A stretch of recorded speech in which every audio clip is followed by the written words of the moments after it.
watching The World Tonight here on BNC, and the breaking news at this hour is the case of Jussie Smollett. A jury has reached its verdict in the trial of the former Empire actor. He was charged with 5 counts, or 6 counts actually, involving staging an anti-gay racist attack on himself nearly 3 years ago and then lying to police about it.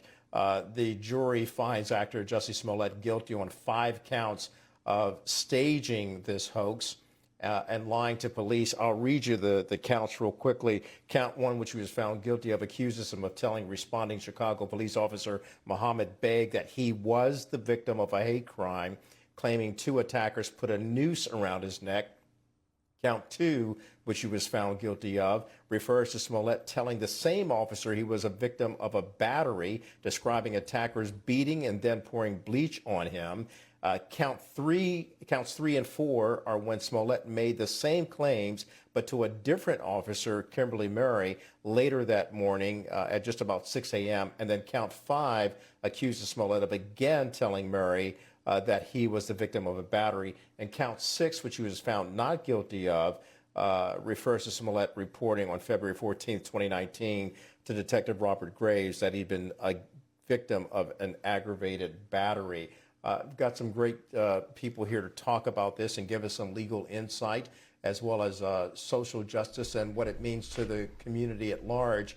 Joining me is BNC Chief Legal Correspondent Laura McNeil and legal analyst Xavier Pope. Laura, I want to begin with you right now, because as you look at the history of this case, you go back to Kim Foxx. What role did she play in this case? And if she perhaps had done the right thing and not be enamored with the celebrity of Jussie Smollett, we might not be here today.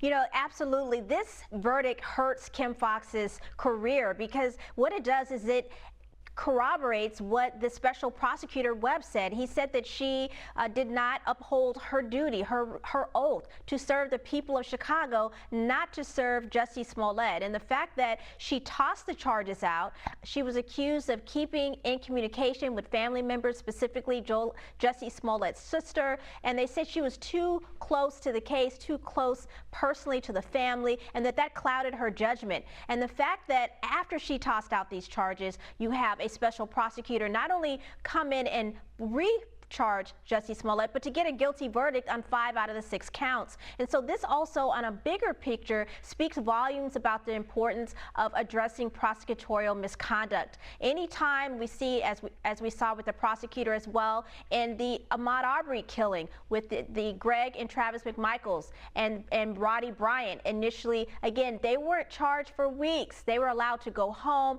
after they gunned down an unarmed Ahmaud Arbery. And so this is no different. Kim Foxx is just as guilty, and what I mean by that is she has a duty to represent the people, and what this verdict says today is she failed the people of Chicago, and she failed the office of the prosecutorial there in Chicago. So very disappointed that she didn't make the right choice, because we could have had this taken care of a lot sooner. Yeah, and joining us along with Xavier and Laura, we have Derek Lewis, our BNC correspondent, who's on the ground there outside of the courthouse there in Chicago. And Derek, what are you hearing right now that the verdict is known? What's going on with Jussie Smollett, and have any people talked to you at all about the outcome of this trial?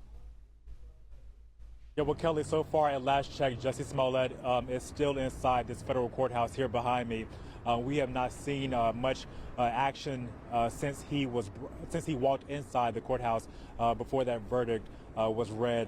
Again, 5 guilty counts and 1 not guilty charge in terms of disorderly conduct. Now, we know that this entire time, Jussie Smollett has been maintaining his innocence, saying that this actually happened and that he was not lying and that he was telling police the truth. Every time he talked to an officer about what happened, and even follow-up questions when police actually went to him later on weeks after this attack allegedly happened, he stayed with his story.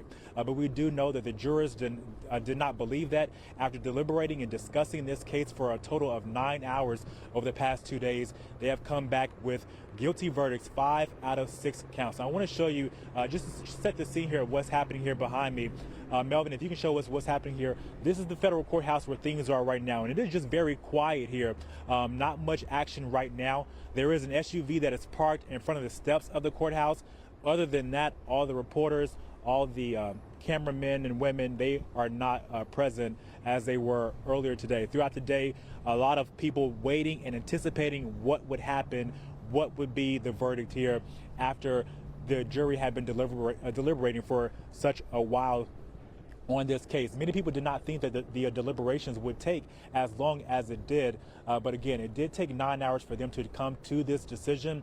Right now, we have to wait some time before a sentence is decided on what will happen in terms of Jussie Smollett's future.